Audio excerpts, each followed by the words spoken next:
আমরা এরকম এই কিছুদিন আগে এ প্লাস সংবর্ধনা করেছি সারা বাংলাদেশে, এবং কৃতি শিক্ষার্থীদের নিয়েও সংবর্ধনা করছি। সেখানে শিক্ষার্থীরা লক্ষ লক্ষ 19 লক্ষ পরীক্ষার্থী অংশগ্রহণ করেছে, 13 লক্ষ পাস করেছে আর 6 লক্ষ ফেল করেছে। ওই 6 লক্ষ নিয়েও আমরা প্রোগ্রাম করছি যে ফেল করছো কেন, পাস করতে হবে এখন। এটা হচ্ছে আমাদের প্রোগ্রামের থিম। আর এ প্লাস পেয়েছো, আরো ভালো করতে হবে, এ প্লাস পাওনি, এ প্লাস পাইতে হবে। এই 3 ক্যাটাগরির প্রোগ্রামে লক্ষ লক্ষ ছাত্রদেরকে ইনক্লুড করা হয়েছে। তো সেখানে আমরা কাউকে বলি নাই যে তোমাকে আজকে ডেকে নিয়ে আসছি শিবিরে জয়েন করো। আমরা তাদের ইমপ্রুভমেন্টের কাজটা করেছি।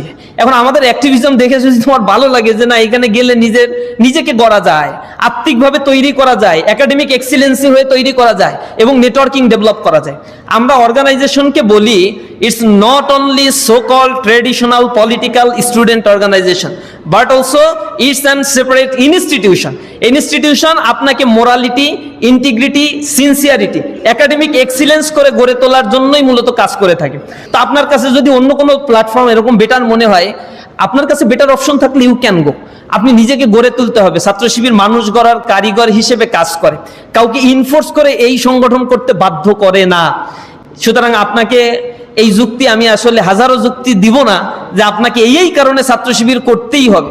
আমরা শুধু ইনভাইট করি যে আমাদের অ্যাক্টিভিটিসগুলো আপনি একটু দেখেন, পছন্দ হলে আপনি আসতে পারেন।